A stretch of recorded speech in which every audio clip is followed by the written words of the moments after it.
হৰে কৃষ্ণ। আমাৰ প্ৰথমলানি আলোচনাত আমি অক্ষয় তৃতীয়াৰ মহত্ব সম্পৰ্কে বা এই অক্ষয় তৃতীয়ানো কি সেই কথা আলোচনা কৰিছিলোঁ। এতিয়া আমি আজি ক'ব বিচাৰিছোঁ যে অক্ষয় তৃতীয়াত কি কি তাৎপৰ্যপূৰ্ণ ঘটনা সংঘটিত হৈছিল। প্ৰথমে হ'ল অক্ষয় তৃতীয়াৰ দিনটোত বিষ্ণুৰ ষষ্ঠ অৱতাৰ পৰশুৰামৰ আৱিৰ্ভাৱ হৈছিল। দ্বিতীয়তে অক্ষয় তৃতীয়াৰ দিনত ৰজা ভগীৰথে বৈকুণ্ঠৰ পৰা গংগা দেৱীক মৰ্তলোকলৈ নমাই আনিছিল।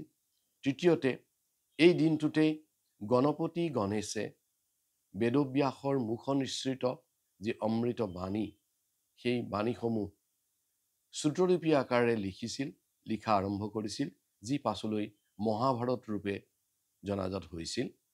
চতুৰ্থতে এই দিনটোত দেৱী অন্নপূৰ্ণা তেওঁৰ আৱিৰ্ভাৱ হৈছিল। অন্নপূৰ্ণা মানে যে যাৰ পৰা আমি শস্যবিলাক পাইছোঁ সেই অন্ন বুলি কোৱা হয়। সেই দেৱী অন্নপূৰ্ণাৰ আজিৰ দিনটোত আৱিৰ্ভাৱ হৈছিল। পঞ্চমতে আমাৰ 4টা যুগ আছে, সত্য যুগ, দ্বাপৰ যুগ, ত্ৰেতা যুগ আৰু কলি যুগ।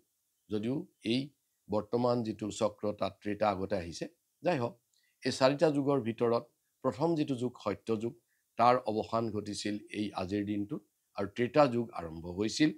ইয়াৰ পাছত কুবেৰ, আমি সকলোৱে জানো যে কুবেৰে তপস্যা কৰি মহাদেৱক সন্তুষ্ট কৰিছিল আৰু তেওঁ মহাদেৱৰ পৰা ঐশ্বৰ্য সম্পদ লাভ কৰিছিল।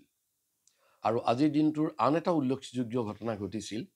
এই দিনটোতে কৃষ্ণ আৰু তেওঁৰ পৰম ভক্ত, তেওঁ পৰম সখা সুদামাৰ সৈতে মিলন হৈছিল।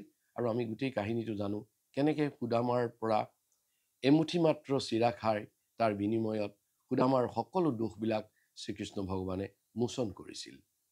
আজিৰ দিনটোত আৰু বহুতো এনেধৰণৰ ঘটনা ঘটিছিল। যেনেকৈ আজিৰ দিনটোত যেতিয়া কৌৰৱৰ ৰাজসভাত দুঃশাসনে দ্ৰৌপদীৰ বস্ত্ৰহৰণ কৰাৰ অপচেষ্টা কৰিছিল, তেতিয়া শ্ৰীকৃষ্ণ ভগৱানে দ্ৰৌপদীক অনন্ত বস্ত্ৰ প্ৰদান কৰি তেওঁৰ লজ্জা নিবাৰণ কৰিছিল, তেওঁক ৰক্ষা কৰিছিল।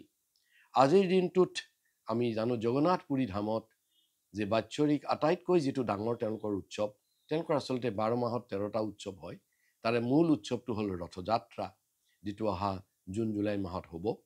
সেই পুৰী ধামত আজিৰ দিনৰ পৰা যিটো জগন্নাথৰ ৰথযাত্ৰাৰ ৰথ, সেই ৰথখন নিৰ্মাণ কাৰ্য আজিৰ দিনৰ পৰা আৰম্ভ হয়।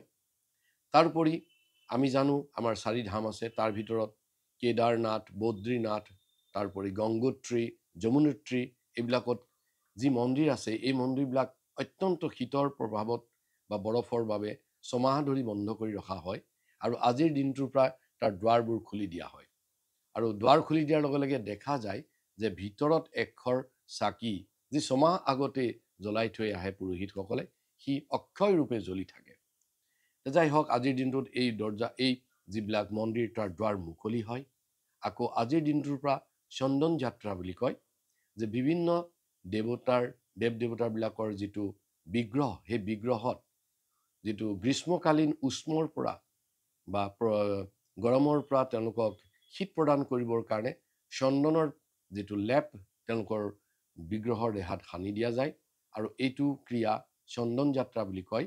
আৰু আজিৰ দিনটোৰ পৰাই চন্দন যাত্ৰাও আৰম্ভ হয়। তাৰপিছত আমি কওঁ যে আমি জানো বৃন্দাবনৰ যিটো মূল, বৃন্দাবনত 5000তকৈও অধিক আমাৰ মন্দিৰ আছে। আৰু তাৰ ভিতৰত আটাইতকৈ প্ৰমুখ মন্দিৰটো হ'ল বাকে বিহাৰী বা বাংকে বিহাৰী মন্দিৰ। আৰু আজিৰ দিনটোত বাকে বিহাৰী বা বাংকে বিহাৰী মন্দিৰৰ বিগ্ৰহৰ শ্ৰী চৰণৰ দৰ্শন ৰাইজৰ বাবে, দৰ্শনাৰ্থীৰ বাবে মুকলি কৰা হয়। ইয়াৰ পাছত সূৰ্য দেৱতাই যেতিয়া পঞ্চপাণ্ডৱ বনবাসলৈ আহিছিল, বনবাসত অহাৰ সময়ত যুধিষ্ঠিৰে খুব ভালভাৱে যেতিয়া প্ৰাৰ্থনা কৰিছিল, তেতিয়া সূৰ্য দেৱতা সন্তুষ্ট হৈ তেওঁক এই অক্ষয় এটা পাত্ৰ দিছিল আৰু কৈছিল যে তোমালোক বনবাসত থাকিলে এই পাত্ৰত পৰা তোমালোকে অক্ষয় যিটো খাদ্য তাৰ যোগান পাবা। আৰু যেতিয়ালৈকে দ্ৰৌপদীয়ে ইয়াৰ খাদ্য নাখায়, ইয়াৰ পৰা খাদ্য খাই শেষ নকৰে, তেতিয়ালৈকে এই পাত্ৰই অক্ষয় তোমালোকক খাদ্য যোগান ধৰিব। আৰু আমি ইয়াৰ কাহিনীবোৰ জানো যে কেনেকৈ দুৰ্বাসাৰ শ্ৰাপ পাব লগা অৱস্থা তাৰ পৰা কেনেকৈ গোটেই পঞ্চপাণ্ডৱক ৰক্ষা কৰিছিল অক্ষয় পাত্ৰই অক্ষয় খাদ্য যোগান ধৰি। ইয়াৰ পাছত আমি জানো যে ব্ৰহ্মা বিষ্ণু শিৱ ত্ৰিমূৰ্তি। ব্ৰহ্মা হৈছে সৃষ্টিকৰ্তা, বিষ্ণু হ'ল পালনহাৰ পালনকৰ্তা, আৰু শিৱ হ'ল প্ৰলয়হাৰ বা প্ৰলয়কাৰী দেৱ।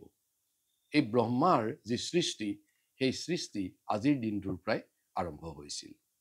তাৰপৰি কোৱা হয় যে প্ৰধান শস্য জব আজিৰ দিনটোত সৃষ্টি হৈছিল। আৰু এইদৰে আমি দেখিলোঁ যে আজিৰ দিনটোত আনকি আপোনালোকে দক্ষিণ ভাৰতৰ সিংহাচল, তাত এটা বৰাহ নৃসিংহদেৱ মন্দিৰ আছে, য'ত যি বিগ্ৰহ নৃসিংহদেৱৰ বিগ্ৰহ গোটেই বছৰ 365 দিনৰ ভিতৰত 364 দিন তেওঁক মানে বিগ্ৰহক যি চন্দনৰ লেপ দি পেলাই লেপৰ মাজত পুতি ৰখা হয়। মাত্ৰ এটা দিন, আজিৰ দিনটো অক্ষয় তৃতীয়াৰ দিনত এই সিংহাচলৰ বৰাহ নৃসিংহদেৱক নিজৰ ৰূপ দৰ্শনম বুলি কয়, গতিকে তেওঁ সেই ৰূপটো উলিয়াই দৰ্শনৰ বাবে খুলি দিয়ে। আৰু আমাৰ আন্তৰ্জাতিক কৃষ্ণ ভাৱনামিত সংঘ ওৰফে ইস্কনৰ প্ৰতিষ্ঠাপক আচাৰ্য হিজ ডিভাইন গ্ৰেছ AC ভক্তি বেদান্ত স্বামী, তেওঁ আজিৰ দিনটোত ঝান্সীত প্ৰথম তেওঁৰ যিটো সংস্থা দ্য লীগ অফ ডিভোটি, এই নাম দি পেলাই আজিৰ দিনটোত তেওঁ লীগ অফ ডিভোটি আৰম্ভ কৰিছিল। এইটো আছিল 1953 চনৰ 16 মে'ৰ দিন, আৰু সেই দিনটোত অক্ষয় তৃতীয়া আছিল।